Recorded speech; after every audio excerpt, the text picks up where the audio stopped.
back to more of the Tony Tone Show on Muscatine's Vintage Sound 93.1. All right, ladies and gentlemen, welcome back. It's about 5 minutes after 9 o'clock.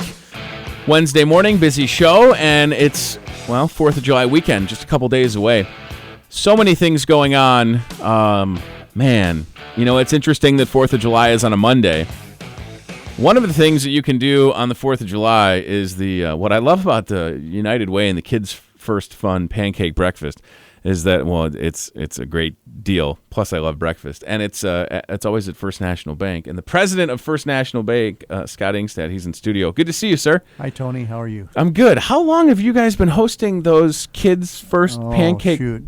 As long as they've had a Kids First, so I suppose it's been 4 or 5 years. Mike Haggerty and Mike Johansson, of course, have been instrumental. And, every quarter, but then 4th of July has become kind of a traditional breakfast. It's down there kind of preceding the kids' parade. And, we had a real nice turnout last year. We start an hour later. We start at 8, not 7. Right. But we had a good turnout last year, and because it's a great cause, hope we will again this year. It's such a good deal. And I was down there last year, and Millie from our sister station was broadcasting. And it's just nice, Scott, for me. So still kind of a transplant in Muscatine, only 4 years coming up in August.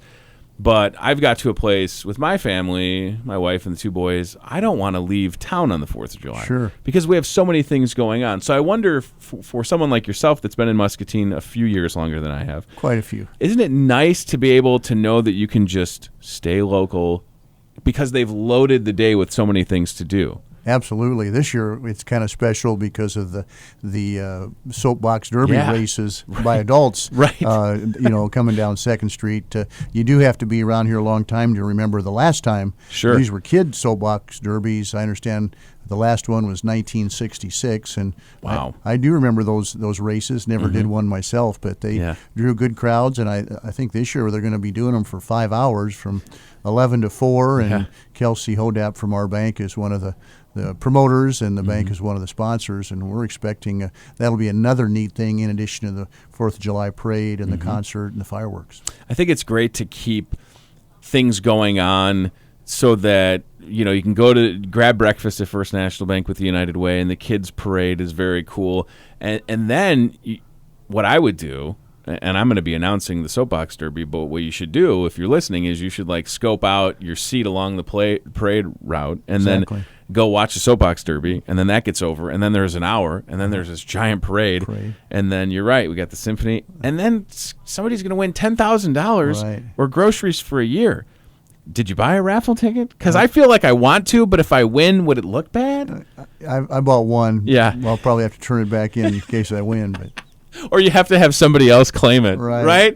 It says, Tony, nope, don't read the last part. Don't read it. It's not even a legal last name. Tony, I'll donate it to charity. Yeah. But it is such a good deal, right? I mean, a couple of years ago, somebody took home a car, and I think our chamber, and I think that says a lot too, because Muscatine is not the biggest town or city, but we have a really active and great chamber. Absolutely. And you guys have been involved with the chamber for quite a while. Forever. Right? Yeah. In fact, just I guess it was last week or the week before, we had the business after hours out on our patio in front of the bank, and that's always a fun event. We do it every couple of years, and we had between 180 and 200 people visit us and got to listen to Cruisin', a band from my youth, Max Collins and the guys, and it was hot. It was probably the hottest business after hours we had, but we still had a great crowd, and people stuck around, and it's just fun to shake hands and welcome people aboard. Some people who bank with us, some who don't. It's just nice to have them on our premises.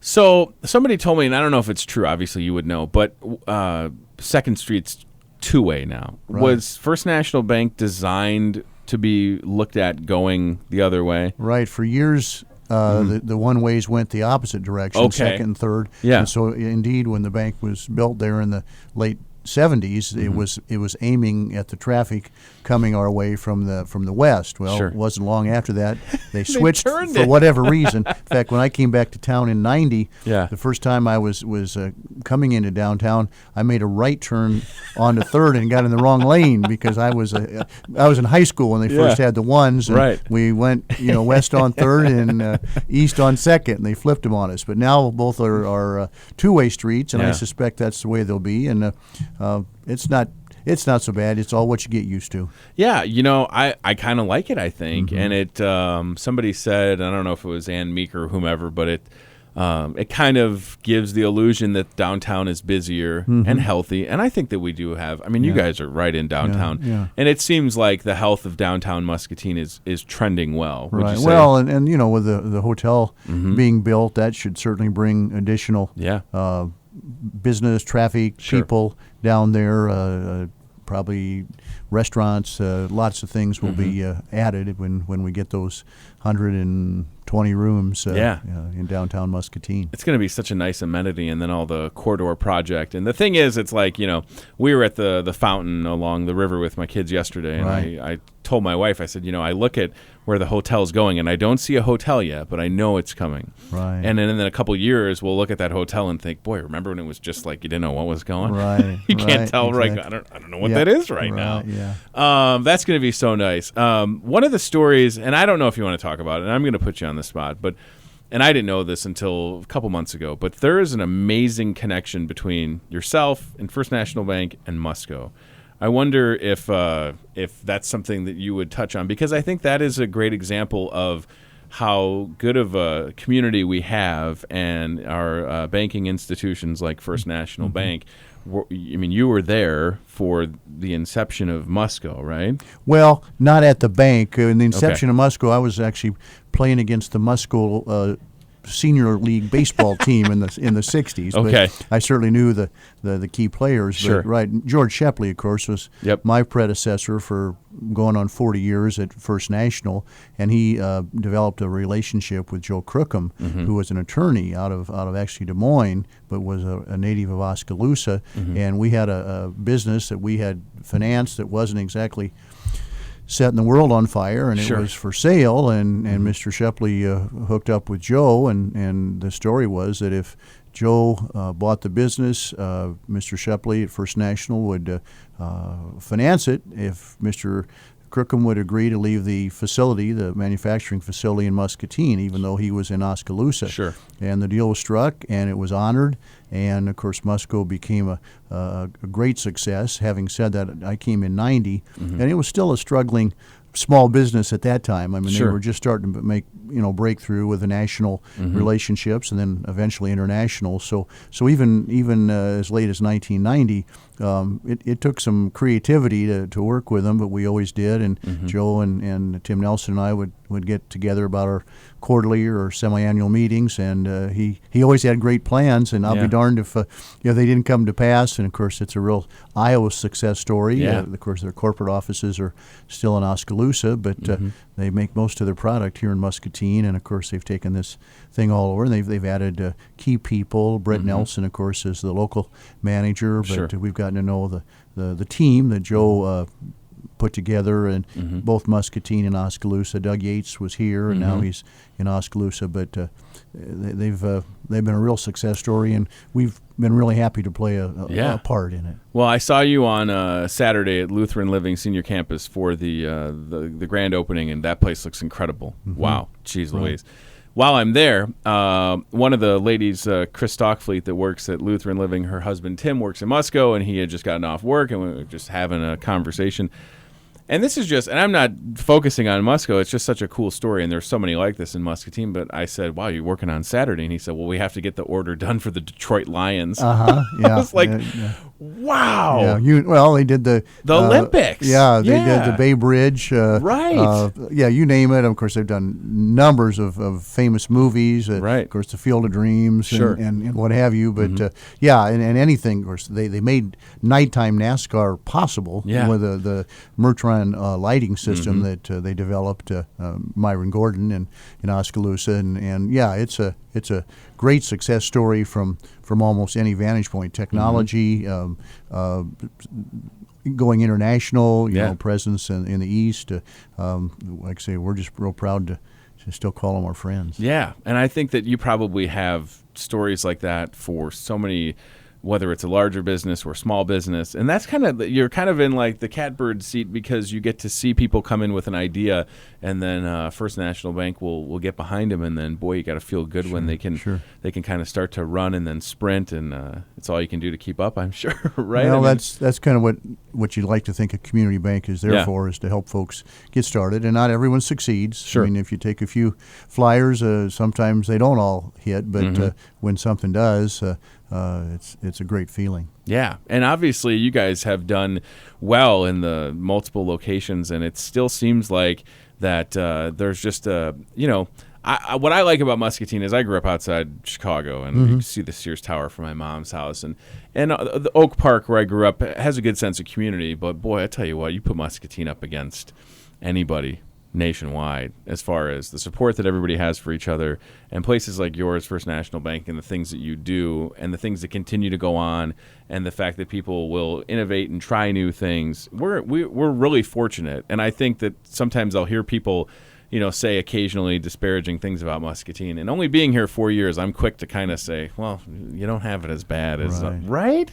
I think people would say like our booster club is the beneficiary of so many different organizations. Our On the Money program with baseball, boys and girls basketball, swimming, volleyball, all those things we think are important to help Muscatine youth prosper. We're in the EverFi financial program, which is awesome. 300 to 400 kids went through that program about personal finance and investing and banking and insurance, and we had our first year, and we awarded a $500 scholarship to the star student for that. But the best thing is we think all those kids will know more about handling their finances when they get out of that class. Oh yeah, I wish that I would have had something like that in high school.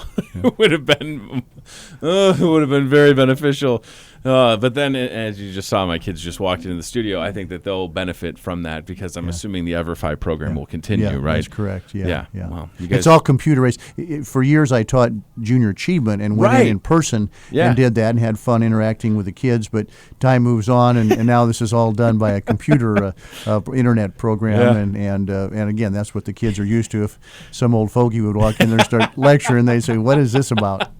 Wait, I have to have a pen and paper? What do you mean? Well, you can see me. I'm old school. I scratch things down, pen and paper. I print things.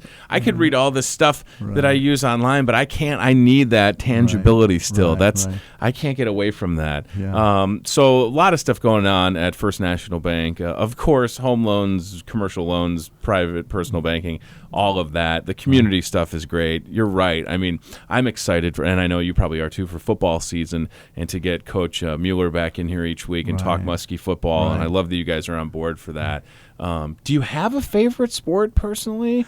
Because Chris played basketball. I suppose. I mean, I like basketball? them all, and I played baseball. But I suppose basketball. Okay. We had the most success there, and back in the '60s, Muscatine was probably more of a basketball community, whereas today football plays a bigger part. To be sure, we didn't win a lot of games back there in the '60s and '70s in football, and of course it's much better now. But I think the basketball program is also looking up. Interestingly, the new coach Gary Belger is a guy I played against in high school. He was awesome. From Iowa City, Regina. I said if they'd had the 3-point shot in those days, he'd had 40 points, because he shot from way out, and he was very good. But it's he's returning to Iowa, even at an advanced age.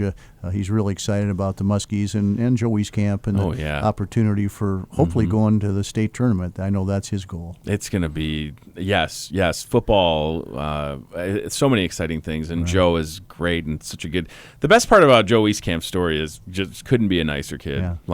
I mean, he's really good at basketball, and he couldn't be a nicer kid. Yeah, he's a good team player, too. Yeah, just a good – he comes from good people, so it shouldn't really be that much of a surprise. But, boy, oh, boy, there's going to be a lot of excitement in this town for a long time to come, I hope. The only thing is he's cost me a lot of those 3-point shots and dunk shots that the bank contributes. I told his dad we might have to put some weights on his shoes. After I went to the cake auction and went in to buy a cake and came back and he dunked the ball 3 times in about 5 minutes. I said, we cannot afford this. Listen, this On the Money program, I don't know. It's almost too much. That is so awesome. Scott Ingstad, First National Bank. Happy 4th of July. It's a busy weekend. I'm sure I'll see you on Monday, which, again, is kind of weird that it's on Monday, right. But it's going to be okay. The kids' first fun pancake breakfast, the kids' parade, and then symphony and fireworks and the Soapbox Derby. Right. Right. They asked me to MC that, and I don't even think I had to think about it. I think I just started shaking my head. Yes. Yeah, this was a leadership Muscatine class idea, and the difference this year is that these are going to be adults, right? So this could get serious. Well, I've seen some, and I know you have too. We've seen the Soapbox Derby cars, and probably some friendly wagers going on among some of the drivers, but it's going to be great, and Kelsey being involved is awesome, and the bank being on board is great. I appreciate your time. Thanks for having us. I know you're busy, and it's We tough appreciate it. to pull you away, but I'm glad that you came and spent some time. Kelsey, is expecting, and she pretty much tells me what to do when I do it. Well, yeah, it's tough to say no, isn't it? You're like, okay, I'll be there. Yep. All right, Okay. let's take a break. It's 20 minutes after 9 o'clock here at Muscatine's Vintage Sound 93.1 FM. We're coming back in a flash. Hang on.